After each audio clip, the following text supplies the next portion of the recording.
Welcome to Thursdays with Troy. As always, I'm Troy Lambert, mystery author, editor, super plotterer, and your host.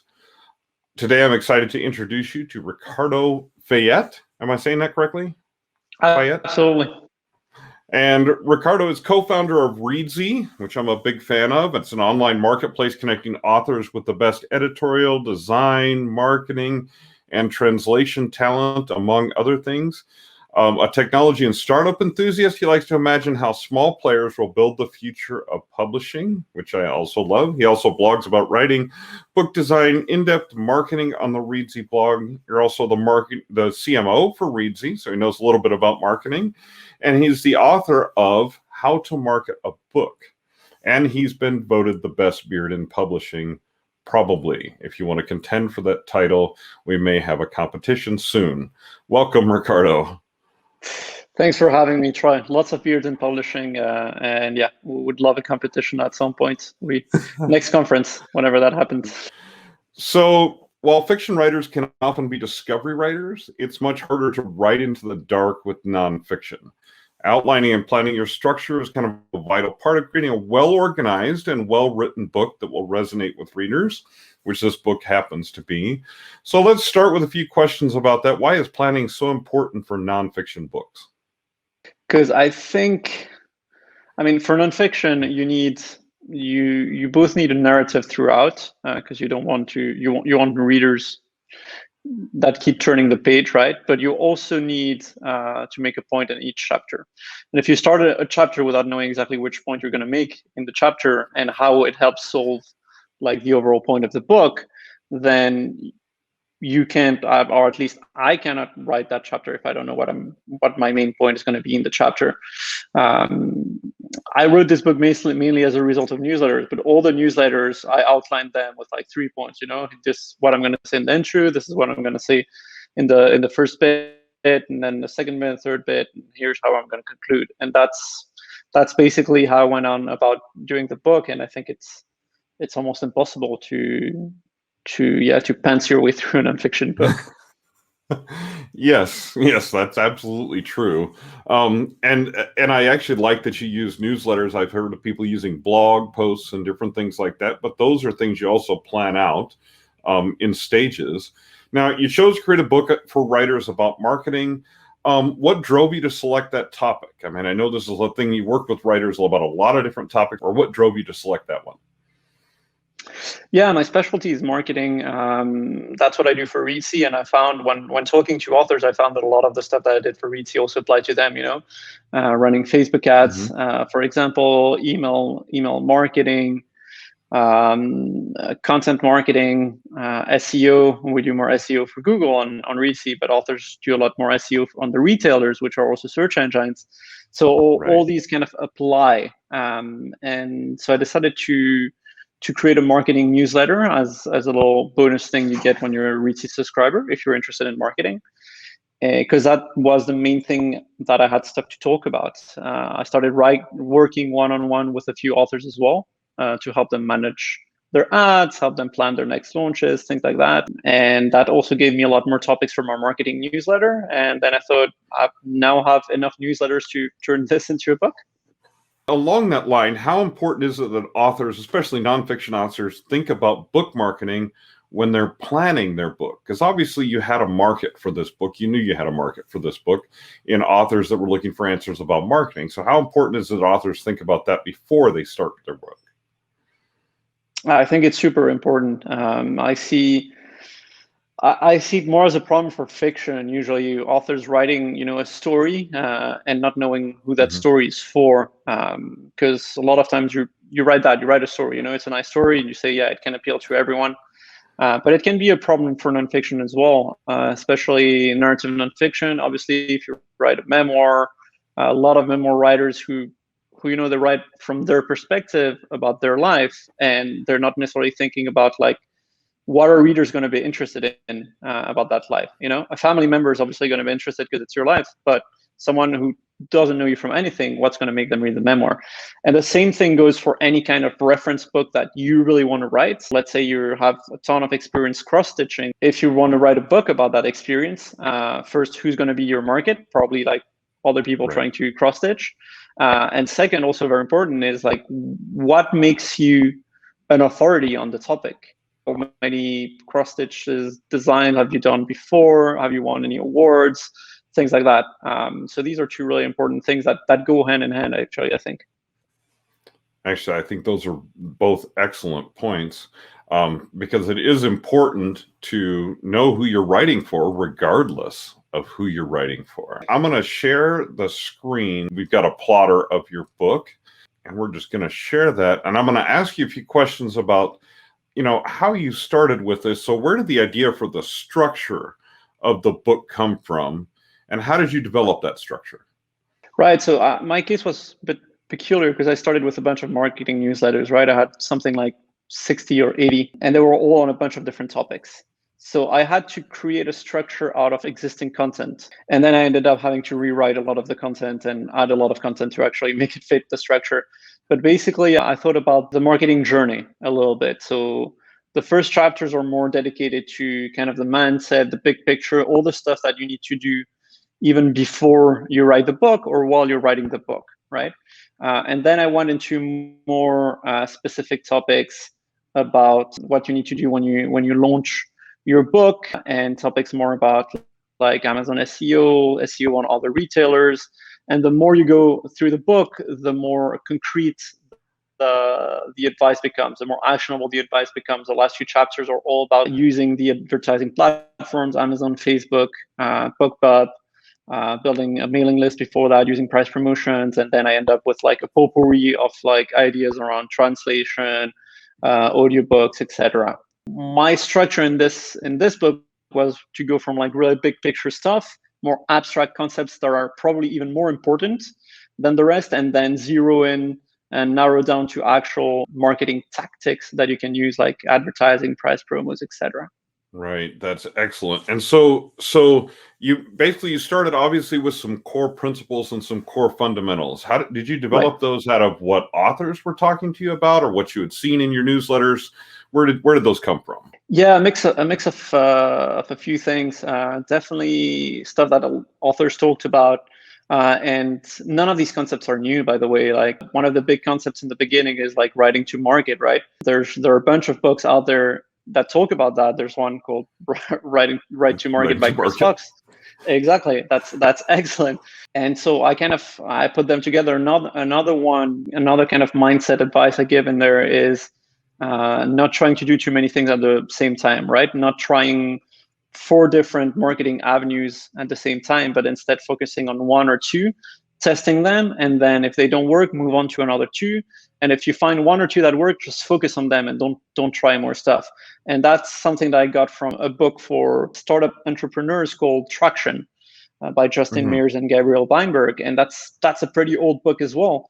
And I basically recycled that advice, obviously credited to them, and I recycled it for authors. So I think it's really impossible to give new marketing advice right now. So my main goal with this book was to structure everything that I knew in a way that made sense and that had some narrative structure, and that kept readers turning the page, because really everything is in the first few chapters is fundamental. Basically, it's this book. What I really loved about it is it's assembled device. So it's like, in other words, you put together a framework, and then what I'm assuming is you fleshed out that framework using content you already had and other resources that you knew, because I like how you pull other resources in. So tell us a little bit about that. Yeah, that's right. I mean, it's impossible to cover everything about book marketing in 60,000 words, right? Throughout my newsletters, I've always pulled other resources, because in a newsletter, you have even less space. So if I want to cover price promotions, even if I do it in 2 or 3 newsletters, I need to link out to other stuff. So in every chapter, there are kind of recommended resources or recommended tools. When I talk, for example, about like researching the market before you decide what to write and how to write to market, I mentioned Publisher Rocket, I mentioned K-Lytics, I mentioned tools like that to really learn, as you put it there, learn about the niche that you plan to write in, and not only learn if it's a profitable niche or not, but also learn how to write in that niche. Pick up the few books that are in there, read them, make notes, understand how their plots are driven, what type of characters are in there, if they're in series, if so, how long the series are, etc. So do a lot of research on your niche. And there are tools that can help you with that. Some other bits that there aren't really any tools for, but yeah, everywhere where I could point to an external resource, I did, because this book would have been way too long otherwise. That is so true. Authors have a lot of pain points from talking to a lot of authors. They have a lot of pain points about marketing. How did you decide which of those to address? Did you just go with your top hearing about, or how'd you make that decision? So honestly, I ignored most of authors' pain points, and I went with my pain points. Because a lot of authors, by working one-on-one with authors, and I'm available sometimes, I moonlight on Reedsy as a freelance marketer, right? So I get requests from authors I've never heard of before. And most of the requests, they say that they have a problem with marketing. And then you look at the book and it has an awful cover that wasn't professional design, or it has a nice cover, but it says nothing about the book and its genre, or they don't know who they're writing to. And a lot of authors are going to have pain points like, my Facebook ads are not working. That's my pain point. Or my Amazon ads aren't working, or I'm not getting into the Amazon categories that I want. For authors, for a lot of authors, when a book isn't selling, marketing is the easiest thing to blame, right? And there are a lot of things that are also part of marketing, but that authors don't think about when they identify marketing as a problem, and that are a lot more important than how you manage your Facebook ads or Amazon ads. And these are the book itself, whether it's written to market, how well it's written, how well it's edited, whether it's in a series, whether you have solid read-through. It's impossible to make your money back on advertising nowadays, or it's really hard to make your money back on advertising if you don't have a series and solid read-through. Whether the book has a nice cover, professionally designed, appealing to readers of the genre, unique enough that it's going to catch the eye without telling people, no, this is not the book that you're interested in. Whether you have a blurb that's well written. Basically, copywriting is an entirely different skill to writing a novel or a nonfiction book. And all the retailer metadata stuff is also, it's a little slightly less important, but it's going to amplify your marketing efforts afterwards by a lot if you have the right categories, the right keywords, the right also boats in place. So all that metadata stuff as well is really important. And most authors who are not familiar with marketing, they're not going to think about those things. So I didn't go with authors' pain points. I went with the natural things you need to have in place before you start addressing those usual pain points that authors have or think they have. Gotcha. And that's kind of good advice for nonfiction writers in general, is to say, okay, what are the real pain points, not what are people necessarily pointing to and complaining about. In this, we also put together, the number of places that you mentioned about promoting books. As far as nonfiction goes, is there an ideal? Is there a place to avoid? Is there a favorite? What do you think? What's your opinion? I think it's the same as fiction, right? There are two elements for me in terms of places to be in. First, you want to be in a place where your readers are, and that's the most common advice out there. Pretty obvious, right? Don't be on Facebook if your demographic is not on Facebook. But in my experience, you can find your demographic on pretty much any social medium or on any retailer. It might be much bigger in one than in the others, but you're going to have a bit of your demographic a bit everywhere. The second piece of advice that for me is even more important is, where do you feel comfortable being in as an author and as a social media person, as someone interacting on social media? If you hate Facebook, don't be on Facebook. Don't create a group. Don't create a page and post on it just because you think your readers are on Facebook. That's never going to work. Social media are pretty transparent. If someone hates a social media platform, they're going to come across as awkward when interacting on that platform. It's just how social media are, right? If you hate the idea of doing little dance videos on TikTok, then you're going to come across as awkward when trying to do that dance and posting that on TikTok. So you really need to be on the places where you feel most comfortable. And in some degree, that also applies to, Amazon versus wide debate, though I think the readership element is more important. You definitely want to be in KU or wide if most of your readership is in KU or wide. But it also applies to that, because marketing on KU and marketing wide are two very different beasts.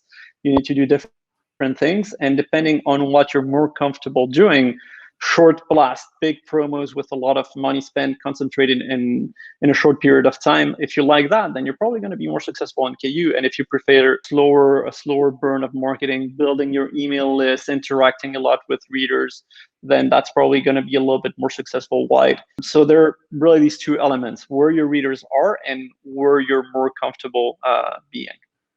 Yes, excellent. Well, yeah, and I like that point about being where you're comfortable, because I heard that advice a long time ago, and it really does make sense. If you are awkward somewhere and searching for what things to use on Twitter or whatever, you're probably in the wrong spot, and it's going to show through. So we kind of went through and drew out some different characters, which we don't necessarily think of with nonfiction, but in this particular book, there's some definite targets and characters. So tell us about like the target reader, like determining your target reader. Well, what are some ways that nonfiction authors can do that? Yeah, the target reader is a nice character, because it helps you solve the problem of like, who am I writing for, right? A lot of times you might have written a book and you didn't have a specific target market in mind. You hadn't done your research, and that's fine. Most books get started like that. You didn't write your market, but you wrote a book, and maybe it has a market, and now you need to identify it. And the target reader method, or like proto persona, there are different ways to call it, is basically a way to identify your market. But instead of thinking about a big market, you think about one person, your target reader, your ideal reader. So if you wrote, I don't know, a young adult dystopian novel, you're going to think, okay, my ideal reader is 17 years old, big fan of Katniss Everdeen, big fan of like Maze Runner and Divergent. They watch these kinds of movies, they hang out in those places. In terms of social media, they're probably on Instagram. They're interested in, obviously the future, maybe space, things like that. So you basically make a list of demographics and interests for that proto persona. And then based on that, you can make a more global scope and see where this persona would hang out, right? And what friends it have. So from that, you might say, okay, then, for example, I need to target fans of the Hunger Games of Divergent on Facebook. I can use those as com titles on my blurb. I probably need on them to run my ads more on Instagram, or if I'm comfortable on Instagram, then I definitely want to focus on that platform, because that's probably where my readership is going to be, etc. So it's that idea of, when you really struggle to find your target market, try to think of that one ideal reader and what their characteristics would be. Awesome. Well, another part that fascinated me was when you talked about the silent majority. So tell us about this kind of character, this type of person. Sure. Yeah, that one fascinated me as well, and I heard it for the first time at the Self-Publishing Formula Live show in London last year, so around a year ago, back when conferences were still possible. I don't remember the name of the author who shared it. It's in my book, but she basically mentioned this concept of silent majority, right? When you publish a book, you're going to get reviews, but you need to sell something like 100 books maybe to get one review, sometimes more, depending on how much you encourage your readers to leave a review afterwards, etc. And you're probably going to get positive and negative reviews. Sometimes you're going to get also praise emails, like fan emails, or rarely, I guess, emails criticizing your work. So that's the kind of feedback that you get as an author, as a person who created something as a creative. You get very little feedback, actually. Most of the people, they're going to read your book and they're not going to tell you anything about it. And so you won't know whether they liked it or not.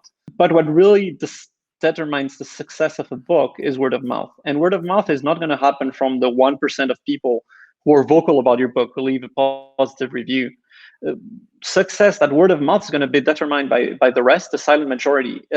The silent majority, do they love your book enough that they're going to recommend it to their friends without you knowing about it, obviously? Or are they just going to enjoy it, but as one of the books you read every year, you finished it, you enjoyed it. And that's really the difference. In the first case, you're not going to hear anything from them, but they're actually going to skyrocket your sales because each person's going to tell their friends about it. And in the second case scenario, you're going to get nice reviews, a mix of like really, really good and a few bad here and there. And you're going to think, yeah, my books is like the other ones. But the difference is the silent majority didn't love it enough that they're going to spread the word. So I like that concept of a silent majority, because it's true that oftentimes we think a lot about reviews because they're the only connection between us and our readers. But we have to understand that, word of mouth doesn't really come from the reviews. It comes from those people who don't say anything about the book. Excellent. That was one of my favorite parts of this book. Now, we could cover tons and tons of stuff about this book. We could go on for like 60,000 words or something. But I think, what is some advice that you would give to someone who's a nonfiction author who's starting to plan their book? What's if you could give them 3 little quick pieces of advice, what would that be? Build your audience early on, right? The great thing with nonfiction is that it's very easy to start building your audience. In my case, I did it with newsletters. I mean, I also did it with Reedsy. I cheated a little bit. I leveraged this company that I co-founded for the release of the book. But you can start a newsletter as well. If you're going to write about like a reference niche topic, you can start a newsletter. You can start a podcast. You can start a blog and play the Google SEO game a little bit. You can potentially start a course. So you can start videos on YouTube. So I definitely encourage you to start building a platform. It's a lot easier for nonfiction than fiction, because for fiction, building a platform, it's a lot harder, right? Maybe you write a prequel novella, or you write a short story, you participate in anthologies, etc. But it's much harder to build a platform as a fiction author without books, without actual content. For nonfiction, there are plenty of ways to create little tidbits of content that you deliver and that you can then repurpose in the book. And in fact, I'd say most of the most successful nonfiction books, they often come from, they're byproducts of platforms that are already created. Like most of the successful podcasts, they're going to release a book because that's one way for them to monetize the podcast.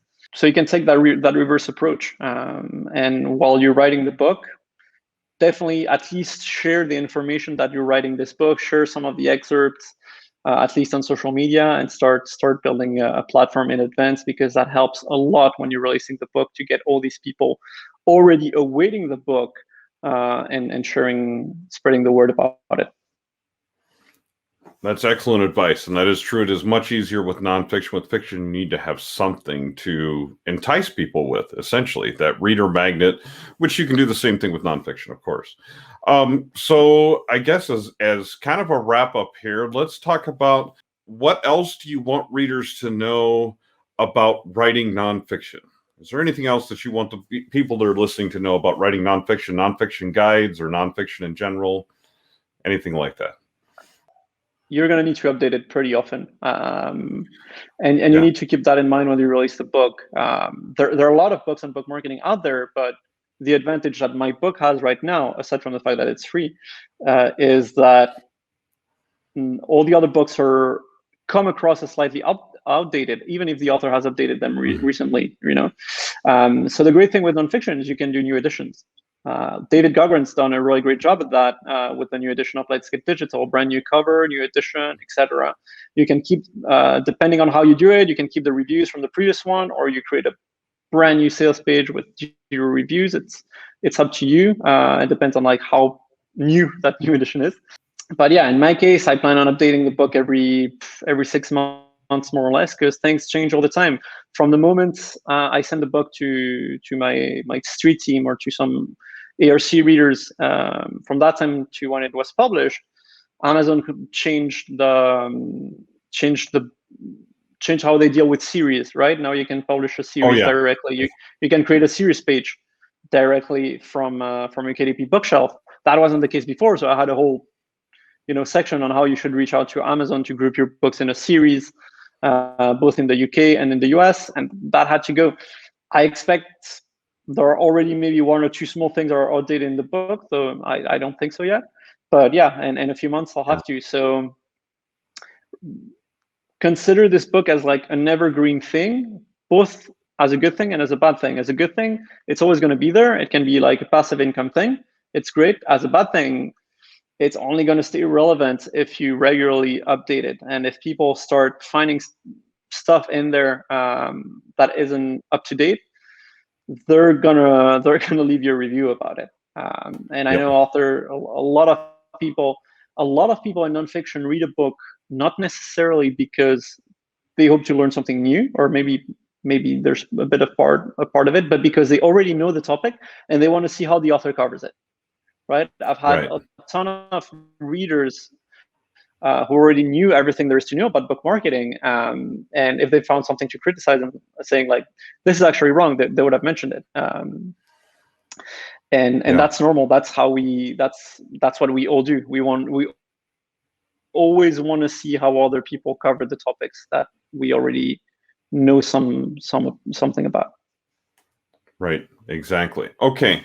Well, so what other resources have helped you get where you are today? Obviously, besides Reedsy, although we can talk about that in a minute, but other resources that have brought you to where you are now?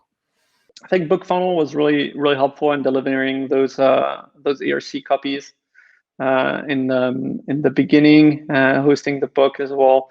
Some people, you can make it free on all retailers, but still some people won't be able to get it for whatever reason. So having that backup solution when they email you, hey, I can't download it from Amazon, or it's not loading on my Kindle, whatever. Having that backup option of like, here's a BookFunnel link, and if you don't manage to download it, you'll bother BookFunnel's customer service about it rather than me. So BookFunnel was really helpful with that end of things. I use Publisher Rocket as well to do some category and keyword research for the book. I use Draft Digital to publish it on the wide retailers. I went direct with Google Play. So yeah, the fun thing was this is what I was able to test all the tools that I had previously talked about, and sometimes tested with other authors' books, but not with mine. So it was fun to play around with them. Tell people where they can find you, like how they can subscribe to your newsletter, what you're doing at Reedsy now, and what's next. Yeah, for sure. One tool I forgot is I didn't actually use it at that time because not sure it was live, or I already had the book loaded into a Reedsy book editor. But I really love the template you created with it at Plottr. That's something pretty cool. If you're working on a nonfiction book, you can see how Plottr can help you structure the book and plot it. A lot of nonfiction people think that they don't need a plot, but you need a structure and an outline, and Plottr can be good for that as well, as we've seen here. In terms of like where you can find more about Reedsy, Reedsy.com, so reedsy.com is our homepage. In the top menu of the homepage, you'll find links to everything we do, all the tools we have. We've got free courses, we've got a blog, we've got Reedsy live chats, which used to be hosted on Facebook like this one, but now they're on YouTube, but they're still good. We've got a Reedsy book editor, which is a formatting tool. Oh, yes. Yeah, and I get the Reedsy newsletters and the Reedsy Discovery thing. They're all excellent. All of you should tune into those things and check them out. You really should. So as you know, if you've watched Thursdays with Troy before, or even if you hadn't, you're going to find out now. Every week we have a question of the day, something that we're trying to solve the world's problems. And we know that all authors and all the experts in publishing have all the answers. So I'm going to ask you a question, since you have the greatest beard in publishing, debatably. We haven't settled that debate yet. But beard oil or beard balm? Balm. I don't use it often, but definitely balm. I find oil too oily, I guess. Yeah, that's the right word. So balm, yeah. Both, little of both. Okay, you heard it here first. All of you authors who want to challenge Ricardo for the best beard in publishing, you know what products you need to go check out and use. Thanks everyone for joining us. We appreciate you being here for Thursdays with Troy. Thanks for paying attention and watching, and we'll see you next week. Goodbye, everybody, and thanks for being here.